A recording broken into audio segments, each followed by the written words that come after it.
What are you typing so vigorously on? My computer. Okay, well, we're recording. Oh, right now?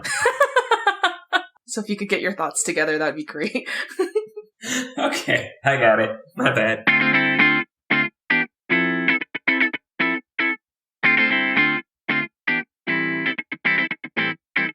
Hello, everybody, and welcome to the Tea with Crema. My name is Chris. I'll be one of your hosts today, and I'm joined by my best friend, Emma. What's up, y'all? We are stepping into our new year vibes, energies, feelings, all the things this year. But before we do, we want to take some time this episode to reflect on our 2021. It's just hard to embrace all the good vibes and energies of a new year without sitting back and reflecting on some things that went well, some things that could have went better, and some things that just went flat out sideways in 2021. Before we begin our episode, Emma, what tea did you bring today? It is not a green tea. New year, new me, y'all. So today I am drinking, it's from Pukka, P-U-K-K-A. It's like a whole tea set that I got for Christmas this year from my friend Rosa. It is an elderberry, and I can't say the second word. I think it's echinacea. Echinacea? How do you say that, Christopher? Oh, I've seen that one. It's good for your body. Oh, see, I'm just trying to get my body yaddy right. So yeah, it has it's caffeine free and ethically sourced according to this. Fair for life, fair trade, fair wild. Anyway, so yeah, so it's from pukkaherbs.com. If you are interested, it is actually very delicious. I mean, at first when I first tried it, I was like, ugh, but it's it says it's supposed to be tingly, and then now I finally got used to the tingly, so we with it. Okay, what are you drinking today, Christopher? That was probably from the Achinia. I've had that in a tea before, and it's an acquired taste. I didn't realize that's what you were drinking. Now I need to know how to say it. Okay, you go. What are you drinking? Well, today I'm also drinking a tea from the holidays. That was a present. So shout out to my sister, Michaela. She got me a tea from White Cloud World Teas in Austin. And it's a papaya and passion fruit black and green tea. So it just mixes a lot of my favorite things. So the heartiness of a black tea, the light, refreshing green tea with passion fruit, papaya. And this one has sunflower, which is something that's kind of new to me. And overall, I really enjoyed this tea. Easy recommendation for sure. Definitely would recommend this one to a friend. Actually, sunflower tea is good for weight loss. I remember I did a detox, a very unhealthy one when I was in high school because I needed to fit into my prom dress. And that was one of the things I had to drink was sunflower tea. Oh, and also it's called echinacea. Echinacea, according to Google. That was close. Not too bad. Also, just want to shout out Reads with Rosa for getting you teas. Actual teas. So we're going to keep track this year and see how many teas Emma drinks out of all the episodes. I think last year it was 3. 3? Maybe 5. Honestly. So, and I think 4 of them were green tea, the same brand and everything. So. Okay. Things were leaving in 2021. Emma not drinking tea. on the tea with crema. It's official. That's been left in 2021. We're new people, okay? So we're drinking tea on all the episodes this year, So speaking of reflecting on 2021, again, that's the purpose of our episode. This is going to be essentially a part 1 of our vision board process. So I think overall we liked doing vision boards, TLDR. We liked vision boards from our episode last year and just keeping that energy through the year. And so I think expanding on it a bit more. So really just being intentional about reflecting over 2021 because we were so intentional in setting intentions with 2021. I think it's only fair to reflect. And then that way in our part 2, we can actually really be intentional with our goals for 2022 in the creation of our vision boards. Yes. So with that, just starting off on a positive note, because 2021, what a roller coaster for us all. What are some things that you're grateful for? What are some things that you're just 2021 was the year and that really happened for me? Thank you. It was, such a mess of a year from January to June. I was actually reading in my journal and I was like, every single entry was like, this is a mess. I quit. I hate this. Like, why are we still doing this? So I was just not happy. But from July to December, I feel like things have changed a lot. Some things I'm grateful for is definitely like my family. And, Chris being super supportive and Isaac being super supportive of me leaving the country to go teach. Everyone was kind of on the fence like, girl, what you gonna do? And I was like, I'm gonna go. And everyone kind of had that same reaction of, are you sure this is what you want to do? So I'm definitely really grateful. I'm grateful for the friends that I've made here that have made the transition so easy, because I think had I not had this like group of people and community already in place, again, shout out to Rosa, like deeply, deeply grateful for her and her friendship and for introducing me to like her community. I think I'd be a lot more sad being in Japan. So definitely grateful for these people that I have in my life. Super blessed. Yes. Who or what are you grateful for in 2021, Christopher? I think I'm really grateful for a lot of the challenges that I had in 2021, because they turned into some really great opportunities to move forward personally. And I think this was a big move, a big year of transition for me financially and professionally.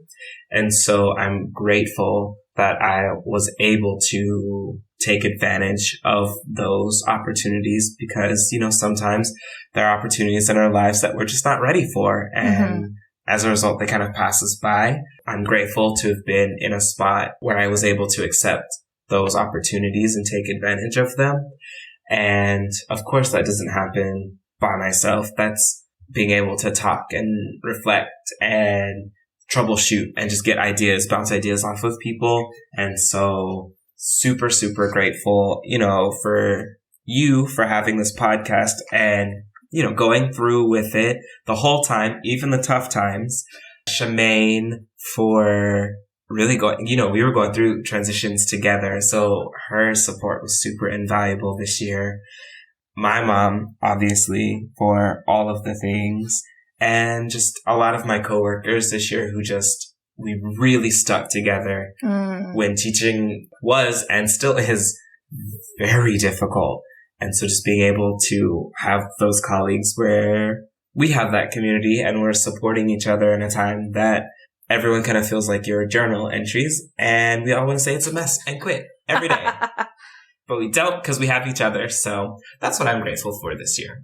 Again, I think that what I'm hearing from both of us is community, and it really helped us to overcome some of those hard things. So I can imagine one of those obstacles that we definitely had to overcome was just teaching in a very different setting, a different environment, different circumstances. We were supposed to let that one go. We were supposed to, after that episode, it's done. We are no longer discussing it. That's why I was like, I'm not going to spend any time on it, but like, we overcame it. Like, yes, we did it for sure. That was so hard. It was. But were there other things, not that, but other things that you feel like you've overcome successfully this year or last year? I think that as much as I love living in Japan and love getting to do life here, that first 2 months was so hard. Like, that transition was hard. And it wasn't even that it was hard because teaching was hard. No, that was the thing that came easy, because if there was one thing I knew how to do, it was I knew how to teach and I knew how to build relationships with kids. But I didn't know that the process of finding housing was going to be so difficult. Moving in the middle of a pandemic, in the middle of a state of emergency in Tokyo, was going to be so difficult. There were so many other things on the exterior, that when I had a school break in October, all I could do was literally just sleep because I was exhausted. And it was it's hard living in another place where I don't speak the language. And, again, that most of that is on me. Should I have been better prepared to move here? Probably. But I think that that is one of my goals for the next year. It's I was able to see and reflect on what didn't go well these last 5 months. And then going into 2022, that is kind of at the top of my goals and at the top of the things that I want to accomplish and do better at. But yeah, teaching was, that first 6 months was a mess. It was a mess. It was a mess. It was a mess. It was a mess. MESS mess. And I'm so glad that did y'all hear that sigh of relief? Like, girl, you unburdened that. Like, it is done. It was done. And, there is a part of me that does feel guilt for leaving the public school system and leaving the States and this, but at the same time, like everyone always says, you got to take care of you too, because the system will not take care of you. So that's definitely real. What, if there was anything, what did 2021 teach you other than resilience? And resilience and flexibility. Those are like default answers. So as a teacher, do not say resilience. Do not say flexibility. Do not say patience. Like, those are standard answers. Don't do that. I think 2021 really taught me that the apocalypse is not for me. It's not. It just, between, what was that, Snowvid at the beginning of the year? Oh, I forgot about that. Every time we turned around, there was a new variant of some sort. Like, it was, the apocalypse, it's not for me. I'm checking out when it happens. Like, find me in a bunker somewhere and then let me know when it's done. I'm not doing this. So that's what I learned. 2021 taught me Chris is not an apocalypse survivor. I don't even have anything good like that. I think 2021 taught me to like put myself first. I think there were so many things that were stopping me. Like I had always wanted to either study abroad or teach abroad after learning about it on YouTube one day. We love YouTube. And I remember like in my second year of teaching, right when our Teach for America contract was about to be done, I was like, oh, I'm going to go teach abroad. And then it was like reading more into it. It's just like wasn't going to be able to happen. And then I was always worried, like my parents are getting older. And then I was like, well, like, is this going to delay me wanting to go back to school and get my PhD or go back to school and get my JD? Like, what is this going to do? And I remember actually I wrote down in the beginning of last year, there are 3 pathways that I can currently go.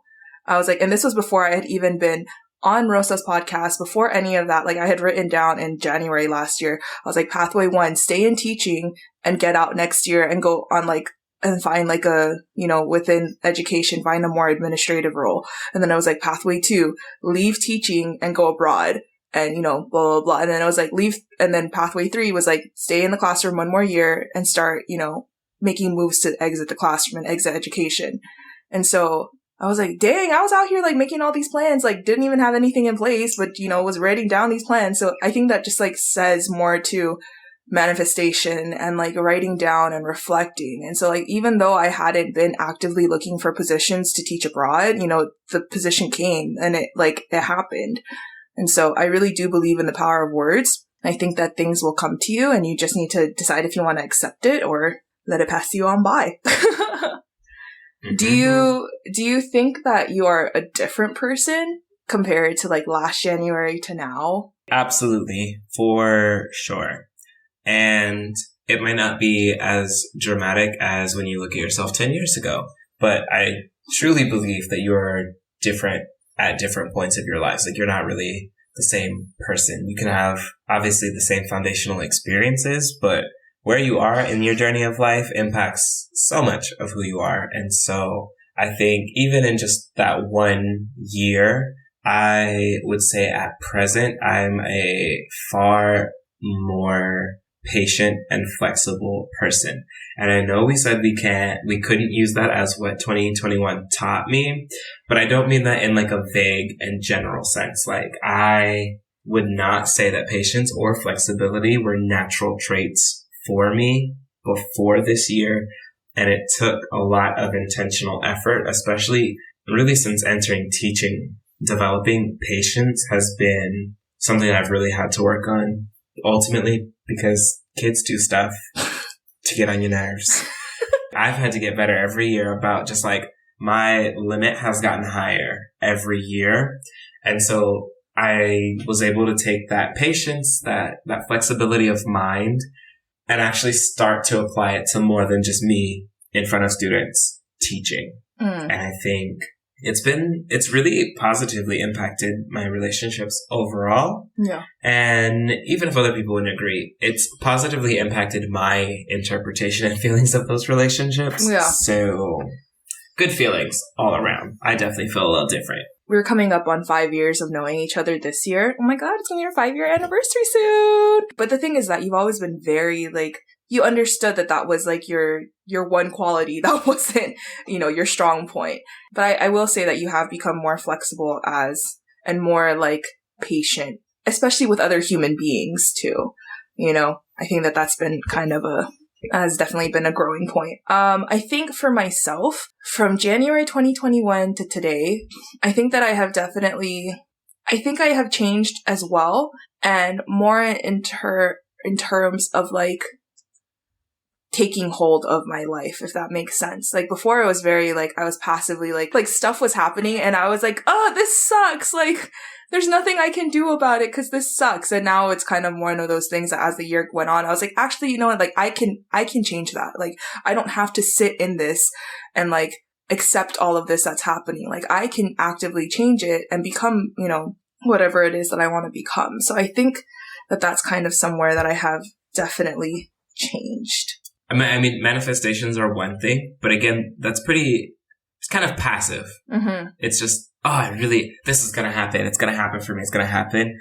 But yeah, to be able to, like, really do the things to make it happen. So, you know, stepping out of your comfort zone and being a guest on What the Trio, which then led to making your own podcast, which then led to you being requested to be on Reads with Rosa. Yeah. Like, those are active steps, you know, like you're taking charge, like really, really going for it. So it's super exciting to see all that happen. And then to be on this side of just like, she said she's going to teach abroad, but I don't know when. And then she comes back from a podcast, BT Dubs, I have an interview with a job in Japan. So, you know, we out here. It was real.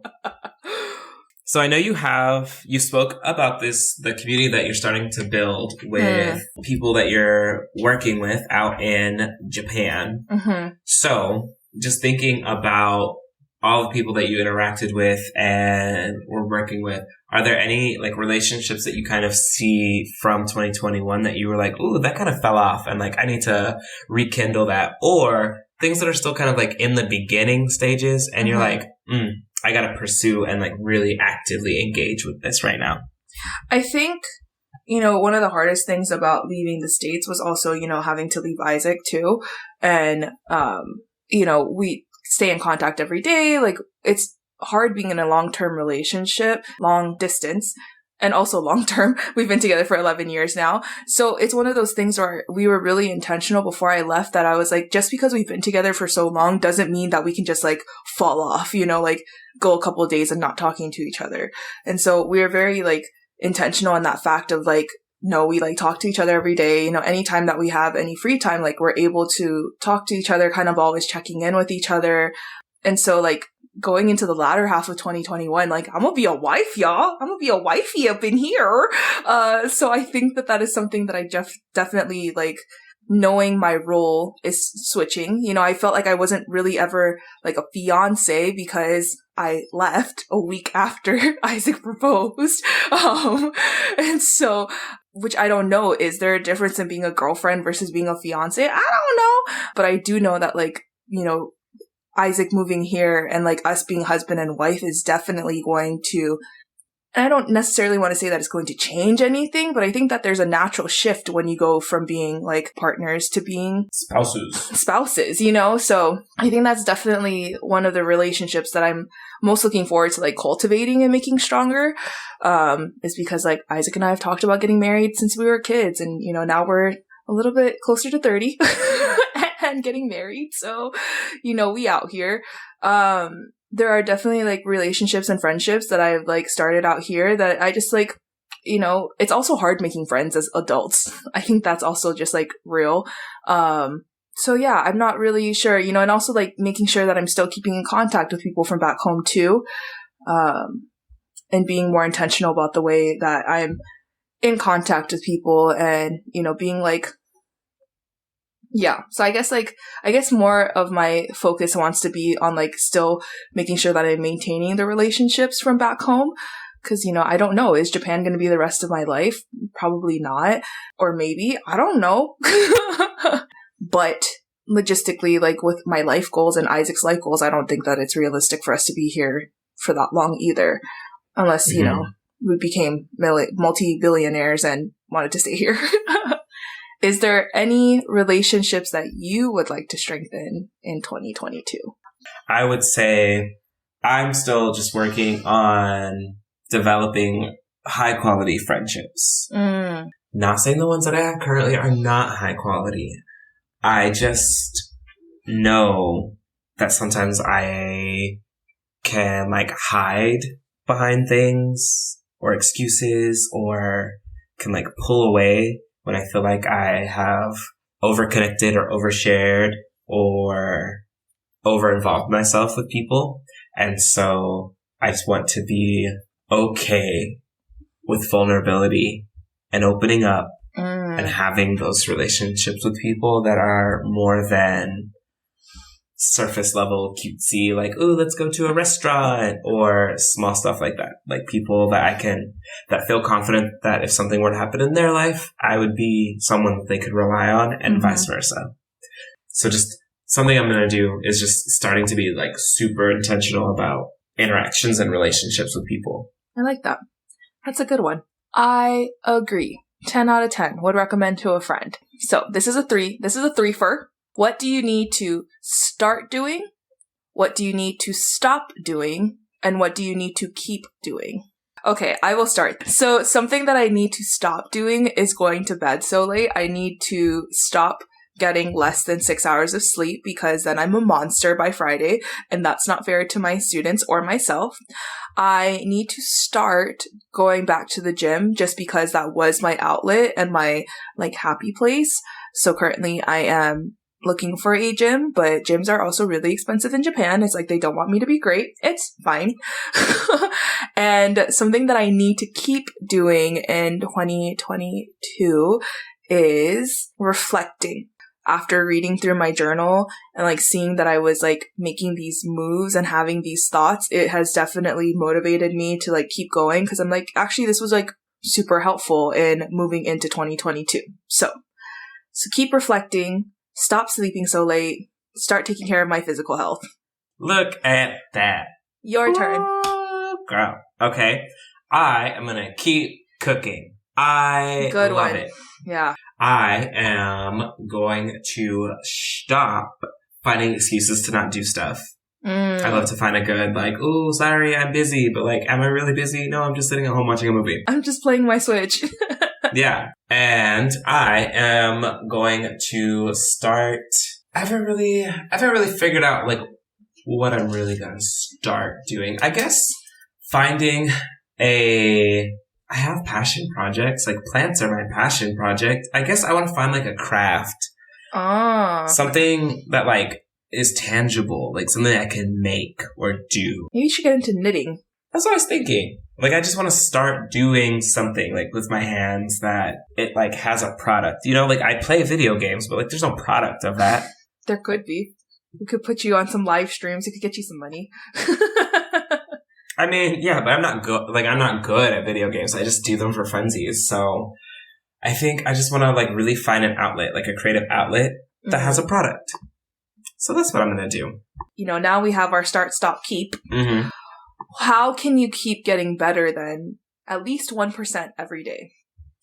I am starting my high intensity intervals training. Get it, HIIT training. Get it. Mm-hmm. Because I go, like, when I would go to the gym, all I would do is get on the elliptical, because, like, I just don't really like all of the machines that are there. They're really confusing and intimidating.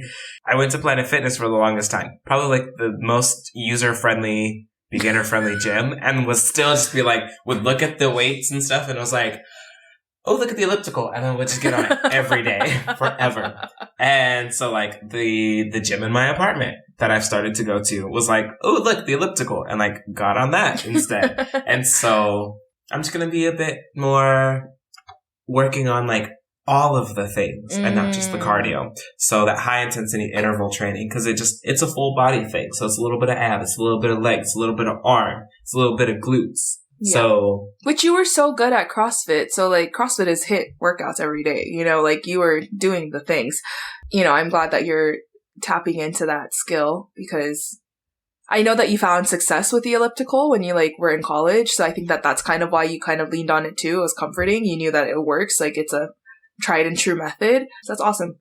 Okay. 1% for me to get better every day. Oh, you know what? As you said, meal prep, I thought of the same thing too. I was like, oh, you know what? I need to stop eating out. In Japan, it's actually a lot more affordable to eat out than it is to cook your own food. Just because fresh produce is really expensive. And a lot of times, like in the bento boxes, you'll still get like fresh, you know, like greens and like pickled things. And so it tends to be a lot more affordable and a lot more nutritious than so, but I do have the means to afford, you know, like fresh produce and stuff like that. So I think that's something that I definitely want to start doing, is eating more at home. And not relying on going out, especially because I know once Isaac gets here, like I'm gonna have to cut back on some habits. So might as well start now. Do you have any last thoughts about 2021? As crazy as it was for a lot of people, I did not hate it. Yeah, it wasn't that bad, honestly. Like, it was bad. That January to June was bad. I would give that an F. But July to December, solid. It was a solid choice. Like, it really worked out. Like, overall. Yeah. It worked out. And you had so many highs of last year, too. You know, like, you were teacher of the year, and you got out of teaching, and you're, you know, now in a new position. Like, there were a lot of things that went well, I think. Got out of debt. Yeah. 2021, what is your final rating, A through F? I would say, like, mine, honestly, was like a B plus A minus. Oh, I was about to say the same thing. Like, it's like teetering. It's like 89.9%. So am I going to round it up to an A minus, or are they going to stay a B plus? I don't know. It could also be because you're asking me now and not in June. Oh, facts. Yeah. Because again, teacher's year is a different, Had you asked me in June, I'd have been like, that was a C minus. I think in June we actually did do and I think we both gave it a D. Did. I think we both gave it a D. So, actually, you know, it improved overall. Like, in the end, it came through in the second half, okay? Yeah, exactly. Okay, and in true fashion, we are going to end our show with a rapid fire question! Bum, bum, bum, bum. Woohoo! Do you have a question? Because I have a question. Go for it. I'll ask it. You'll probably need to think about it, and then we'll probably need to circle back to it. Okay. But my question is, what is your favorite underrated movie? Like a movie that you really like, and other people are like, that's a really dumb movie. I don't understand.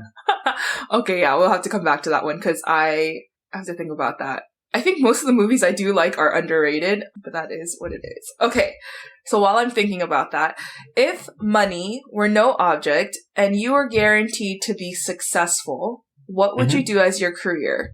Cooking. Like a chef? Like what kind? Like what kind of cooking? That's not a career. Cooking is not a career. First of all. That's a thing that you do as a person. So what are you doing? Do you not come from my skill set? Rude. I don't know. I think I just enjoy cooking for other people. I don't think I could ever do like big mainstream like restaurant. I think I would like mom and pop. Like, it's kind of small, so you're never in a rush. Yeah. Because I like to cook. You know what I mean? And also, like, a smaller joint where it's like, today I'm making this, and this is what I'm making. Like, that's very French a daily of you. special, almost, you know? Like, whatever's fresh at the grocery store, that's what you're making for the day. Exactly. If I could do anything as a career, and when I first saw this question, I was like, does stay-at-home wife count? But no, it doesn't count as a career. It might. I don't know. Maybe not wife. Like, mother, yes. Oh, no. Like, no children. Just wife. Oh, nah, that doesn't count. That's just like, that's like me saying cooking. Like, that's just a thing that you do. That's not a career. Okay. If I could do anything, I think I would honestly, like, enjoy being, like, a content creator. Like, if that's all I had to do was, like, create content, you know, like, I love reading those infographics on Instagram. Like, I would love to be, like, a social media manager for, you know, the CDC. A podcast? A podcast, I guess. But it's hard for us because we have so many other things going on. Like, if I could dedicate all my time to doing our social media, like, I think that would bring me so much joy. Is that a very, 21st century answer? Yes, because, obviously, what answer were we going to do? I guess that could be our next rapid fire question. Like, if money was no object and it was the 12th century. Like, I'd be a bar wench. I'd be head wench. I'd be the best peasant ever. No, you know what? Actually, I take that back. I take it back. I think if I could do anything as a career and I'd be guaranteed success, it would be a farmer. I think there's no harder working person as a farmer, or people who have to take care of a farm with animals and plants and things like that. So I think I'd want to do something like that. Wow. So coming back to your underrated movie. Mine is... go for it. What's yours? A League of Their Own is not underrated. Did you even know what it was before we had watched it? We watched it? Yes! I bought it on Amazon Prime so we could watch it. What is it? I don't remember. Exactly. It's underrated. With Gina Davis. It's a baseball movie. The women play baseball. Wait, what's a baseball movie? Yeah, the women play baseball when the men go off to World War II. Is this from 1992? Yes, with Gina Girl, Davis. I did not. I didn't watch this movie. I don't know what you probably didn't watch it because you were on your phone the whole time.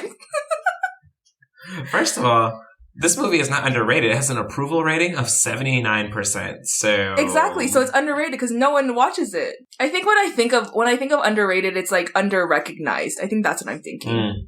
Maybe that. But it's also from 1992. So okay, what's yours? Mine is Mad Money with Katie Holmes and Queen Latifah. It's about them robbing the Federal Reserve. See, truly underrated movie. It has a 22% approval rate. Oh, I don't think that's what I would think of as underrated. I was thinking, I think we had two different definitions. Mad Money? I don't think why does that sound like Bringing Down the House? But now Queen Latifah is robbing the Federal Reserve. Why is she gotta be robbing things? There's that other movie that she robs things in. Do you know which one I'm talking about? The one that she dies at the end? Yeah. Why did they put her like that? Why did they do the queen like that? I never watched that movie, but I did see her death at the end specifically. I watched that part of the movie. It wasn't on purpose. I just caught it. And I was like, it's called Set It Off, BT Dubs, the movie. Yes, Set It Off. Yes. It's okay. Yeah, now I'm gonna have to look up what is some underrated movies that I like. It's okay. Try again next time. Yeah, I'll try again next time. Woohoo! Where can people find the podcast?